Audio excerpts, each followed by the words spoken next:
예배에 오신 여러분을 환영합니다.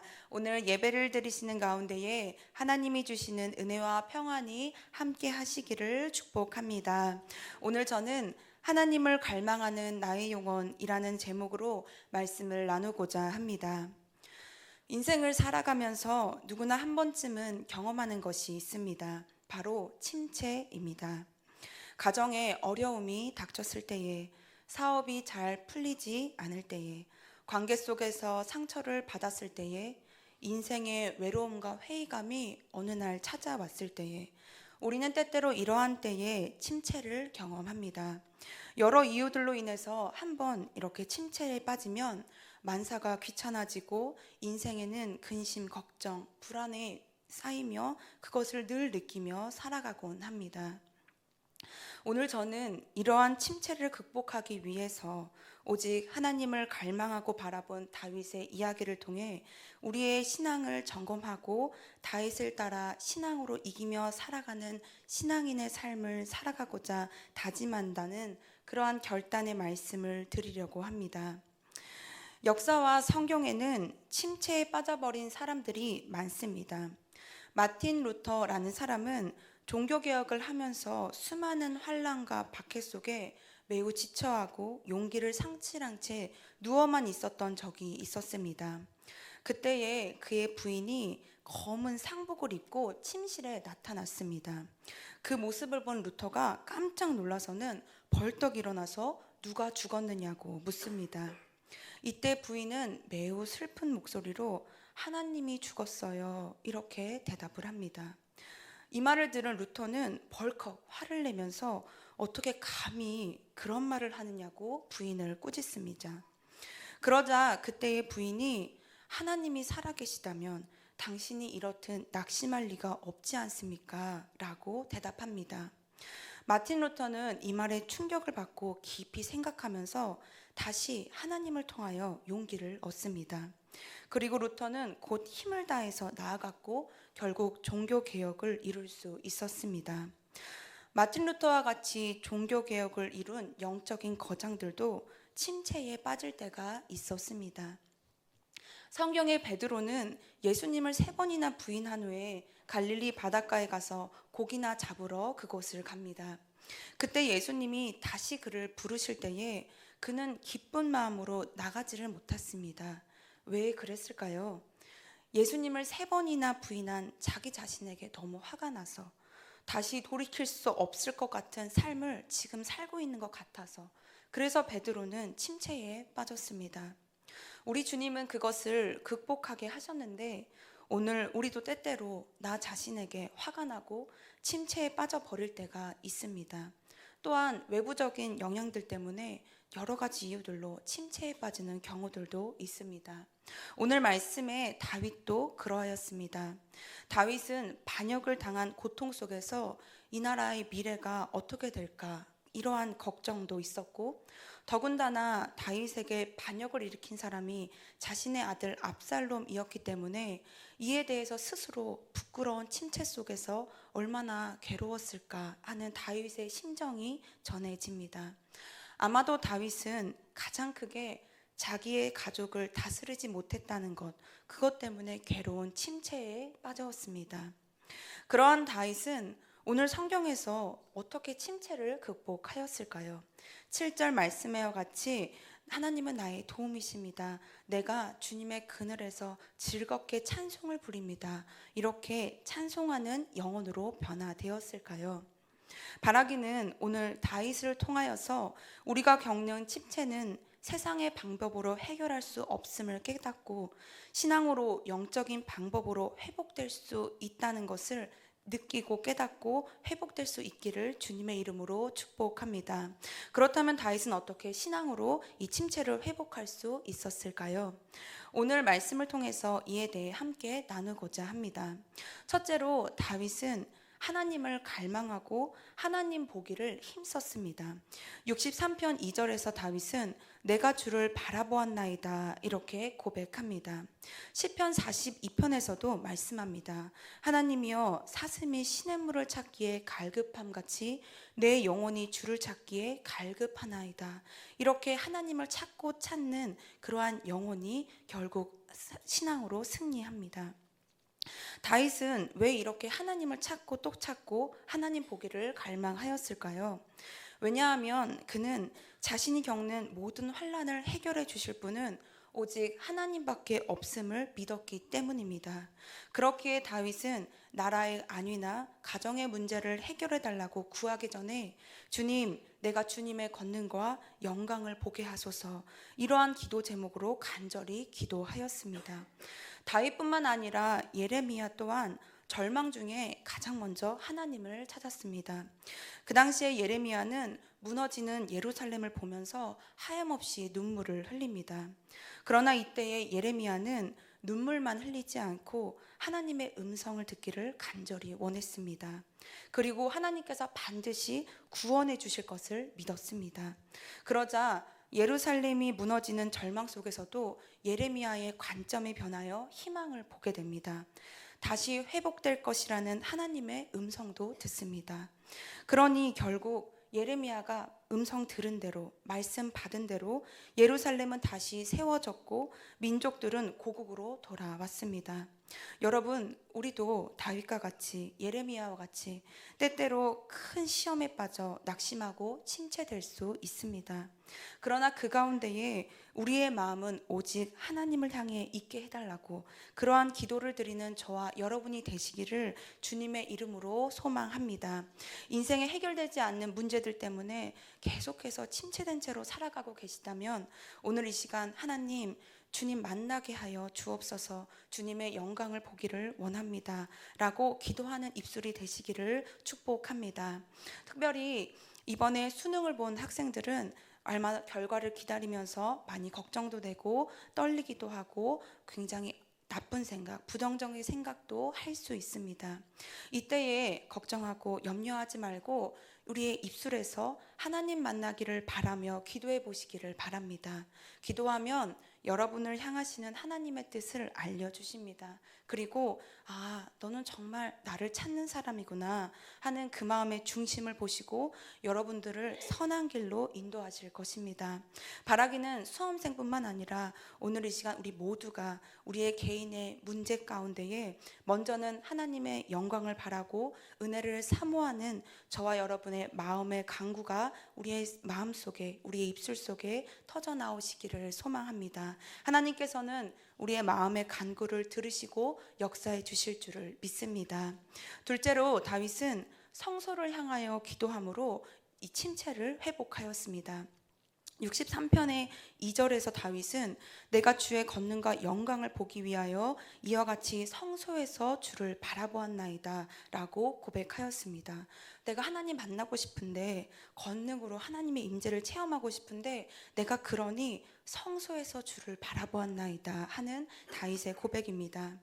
다윗은 과거의 성전에서 하나님의 임재를 강력하게 체험했던 그 과거를 회상하면서 나도 다시 성전에 나와서 기도하고 싶다, 그러한 갈망을 고백합니다. 그래서 4절에서와 같이 나는 지금 압살롬의 반역 때문에 성전으로 갈 순 없지만 그 성전을 향하여서 나의 손을 높이 들고 기도합니다 라고 고백합니다. 그렇다면 왜 다윗은 성전을 향하여서 기도하였을까요? 왜냐하면 성전은 하나님의 집, 우리의 영혼의 고향이기 때문입니다. 성전엔 강력한 하나님의 임재가 있는 곳이기 때문입니다. 다윗은 성전에서 기도할 때에 하나님의 영광을 크게 보았습니다. 그것을 알 수 있는 것이 이사야 55장 3절에서 말씀에 너희는 귀를 기울이고 내게로 나와 들으라. 그리하면 너희의 영혼이 살리라. 내가 너희를 위하여서 영원한 언약을 맺으리니 곧 다윗에게 허락한 확실한 은혜니라 라고 하였습니다. 다윗의 이런 성전에서의 확실한 은혜를 받은 이 다윗의 은혜뿐만이 아니고 솔로몬 또한 솔로몬이 성전에서 하나님께 응답해 달라고 기도할 때에 하나님께서는 구름으로 솔로몬에게 강력하게 임하셨습니다. 히스기야 또한 인생의 문제, 질병의 아픔을 놓고 하나님께 간구하기 위하여 성전으로 올라갑니다. 그때에 하나님께서 성전을 통하여 히스기야의 몸과 그의 인생을 풀어 주십니다. 이처럼 하나님께서는 구별하신 거룩한 곳, 그러한 성스러운 곳에서 기도하였던 다윗, 솔로몬, 히스기야 모두를 하나님의 크신 역사를 경험케 하셨습니다. 뿐만 아니라 다니엘은 바벨론에서 사로잡혀 간 후에 예루살렘 성전을 향하여서 무릎을 꿇고 기도하였습니다. 성전에 올라갈 수 없어서 그렇기 때문에 성전을 바라보는 마음으로 기도했는데 그때에 하나님께서는 성전을 향한 그 마음의 중심을 보시고 응답하셨습니다. 이렇듯 성소야말로 인생의 침체를 극복하는 강력한 기도의 장소가 됩니다. 사랑하는 여러분, 바라기는 우리가 답답한 일들이 많을지라도 사람들에게 하소연하거나 괴롭다고 혼자 방에서 앉아 울고만 있는 인생이 되지 않기를 진심으로 바랍니다. 울더라도 하나님의 성전에 나와서 울며 기도하시기를 바랍니다. 기도하면 여러분의 기도 소리가 이 하나님의 성전인 이곳에서 더 크게 들리고 하나님께서 들린 대로 크게 역사해 주실 줄 믿습니다. 기도와 관련하여 청년의 한 간증을 전하고자 합니다. 이 청년은 중학교 시절에 처음으로 친구를 따라서 교회에 갔습니다. 이전에는 이 대학교 전에는 철학을 탐구하고 신앙의 서적을 읽으면서 하나님에 대해 궁금해하던 정도로 그 정도의 마음이었습니다. 그런데 청년이 되고 인생을 살아가다 보면 대기업에 취업하고 싶다는 그 간절한 소망이 생겨서 기도해야겠다라는 생각이 들었습니다. 그래서 친구와 함께 교회의 철야 기도회에 참석하게 됩니다. 처음에는 철야 기도회에 처음 와서 박수도 치고 통성으로 입술을 열어 기도하는 것을 보고 너무나 놀랐습니다. 그뿐만이 아니라 그 주변 곳곳에는 방언으로 기도하는 그러한 사람들을 보면서 놀라고 또 두렵기도 했습니다. 그래서 이 철야 예배를 끝나고 교회에 나오는 길에 너무 영적으로 큰 충격을 받고 막 걸어갔습니다. 돌아가는 길에 하나님께 꼭 저렇게 부르짖어 기도해야 하는가? 내가 계속 여기를 나가야 하는가? 이러한 생각에 거부감이 들었답니다.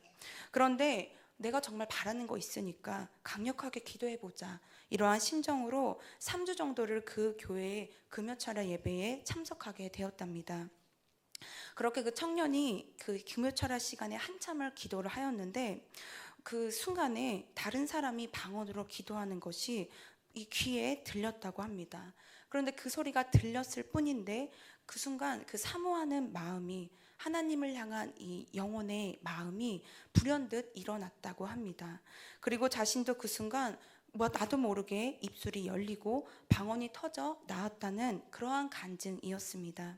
이 청년은 방언을 받고 강력한 하나님의 임재를 경험하게 됩니다. 하나님의 음성을 더 선명하게 듣고 신앙생활을 적극적으로 또 기쁨으로 하게 되었답니다. 책을 통해서나 이전에 온라인 예배를 잠깐씩 보았던 것에서는 경험할 수 없었던 강력한 하나님의 임재를 경험하게 된 것입니다. 저는 이 청년의 간증에 크게 도전을 받았습니다. 교회를 나오지 않았던 이전에 기도할 수 없었던 그러한 한 청년도 성전에 나와서 예배하고 기도하면 이렇게 하나님께서 하늘의 문을 활짝 열어주신다는 것이 큰 도전이 되었습니다. 그래서 저는 이 간증을 듣고 이 청년들 중에서도 하나님 만나기를 사모하는 하나님의 은혜를 갈망하는 청년들을 이 성전으로 부릅니다. 그리고 그들과 만나서 함께 기도합니다. 그럴 때에 하나님께서 이전에 없었던 하늘의 문을 열어주시고 입술을 열어주시고 세미하게라도 하나님의 음성을 듣게 하심을 경험하게 되었습니다. 바라기는 이 성전에서 강력하게 임하시는 하나님의 은혜가 저와 어린이들과 학생들과 청년들과 온 성도님들에게 흘러가기를 주님의 이름으로 축복합니다. 이 성전에서 강력하게 임하시는 하나님의 은혜가 우리의 하늘의 문을 열게 하고 인생의 답답한 침체 속에서 풀리게 하며 이 인생의 기도의 강력한 처소가 바로 오늘 이곳이 될 줄을 믿습니다. 셋째로 다윗은 찬송함으로 침체를 회복하였습니다. 시편 63편에 보면 다윗은 찬송하고 믿음의 말만을 고백합니다. 3절에서 내 입술로 주님께 영광을 돌립니다. 4절에서는 주님의 이름을 찬양합니다. 또 5절에서는 내가 기쁨에 가득 찬 입술로 주님을 찬양합니다. 이렇게 찬양을 늘 입술에 고백합니다. 7절에서는 즐거이 노래합니다 라고도 합니다. 또 이 다윗의 입술에서는 늘 만족하며 감사하는 고백을 합니다. 5절에 보면 기름지고 맛난 음식을 배불리 먹은 듯이 내 영혼이 만족합니다. 감사합니다. 이렇게 이야기를 합니다.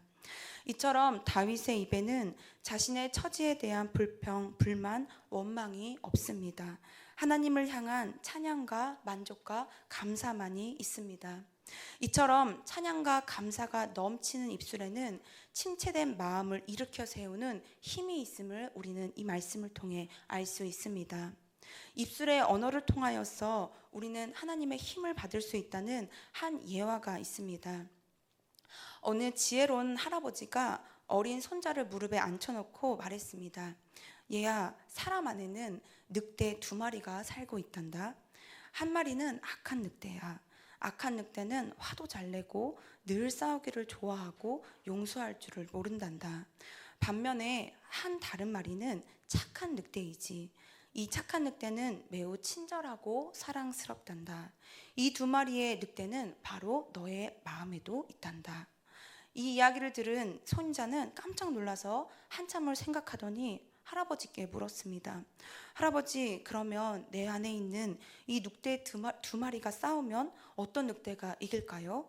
손자의 이러한 질문에 할아버지는 빙그레 웃으시며 대답하였습니다. 그야 너가 먹이를 주는 늑대이지. 이 이야기를 빗대어 알 수 있듯이 우리 안에는 착한 마음, 착한 늑대와 같은 성령의 마음도 있고 나쁜 늑대와 같은 우리의 중심이 되는 자아의 마음도 있습니다. 그러나 성령의 생각과 내 마음이 끊임없이 충돌할 때에 그때에 우리가 하는 말이 늑대에게 주는 먹이가 됨을 우린 또한 알 수 있습니다. 우리가 입술로 의심하는 말이나 불평하는 말이나 무례하게 하거나 교묘하게 포장하여 거짓되게 말을 한다면 사단이 그 말을 가져갑니다. 그래서 그 말을 무기로 삼고 우리의 영혼을 향해 공격합니다. 반면에 우리가 다윗과 같이 믿음의 말, 감사의 말을 하고 입술을 열어 기도하고 은혜 받은 것을 간증하며 찬양하며 살아간다면 성령님께서는 그 말을 가져가 우리의 영혼에 두십니다. 그래서 내 영혼을 더욱더 풍성하게 하십니다. 영혼이 풍성하여지니 하나님의 음성을 더욱 선명하게 듣고 다른 이들에게 영적인 유익도 끼치게 됩니다. 그렇기 때문에 하나님의 사람, 믿음의 사람, 기도하는 사람은 이 입술에 늘 감사와 찬양만이 있어야 합니다. 야고보서 3장 8절에서 10절에서 보면 말과 관련하여 다음과 같이 기록합니다. 8절은 혀는 능히 길들일 사람이 없나니 쉬지 아니하는 악이요 죽이는 독이 가득한 것이라. 이것으로 우리가 주 아버지를 찬송하고 또 이것으로 하나님의 형상대로 지음을 받은 사람을 저주하나니 한 입에서 찬송과 저주가 나오는도다. 내 형제들아, 이것이 마땅하지 아니하니라 라고 합니다. 8절의 말씀에서 보면 혀는 길들이는 것이라고 합니다. 다른 말로 언어는 훈련의 영역입니다. 그래서 이전에 언어에 잘못된 습관이 있다면 내 입술을 쳐서 복종시키는 훈련을 해야 합니다. 특별히 영의 사람, 기도하는 사람들에게는 사단의 공격이 더욱 많고 그리고 이 입술을 통하여서 역사하고자 하기 때문에 우리의 입술을 지켜야 합니다. 바라기는 저와 여러분 모두가 우리의 언어 습관을 돌아보며 나의 영혼의 힘이 되는 말, 믿음의 말, 감사의 말만을 하게 되는 저와 여러분이 되시기를 축복합니다. 하나님께서는 우리의 복된 언어를 통하여서 영적인 침체에서 회복하게 하시고 기도하고 말한 대로 이루어 주실 줄을 믿습니다. 끝으로 다윗은 이렇게 고백합니다. 하나님이여, 주는 나의 하나님이시라. 내 영혼이 주를 갈망하며 내 육체가 주를 앙모하나이다. 다윗과 같이 어려운 상황 속에 침체된 인생일지라도 하나님을 갈망하며 하나님을 바라보는 자는 하나님께 소망을 얻습니다. 성전을 향하여 부르짖어 기도하는 자에게는 새 힘을 주십니다. 입술에 감사와 찬양만 하는 자는 하나님께서 새롭게 역사해 주십니다. 이와 같이 우리 모두가 영적인 침체 속에서, 삶의 모든 어려움 속에서 하나님을 갈망하고 사모하고 바라보며 살아가실 수 있기를 바랍니다. 그 가운데에 우리는 하나님을 만나고 기도의 역사를 체험하며 항상 찬송하며 살아가는 우리 모두의 인생이 될 줄을 주님의 이름으로 믿습니다. 이 시간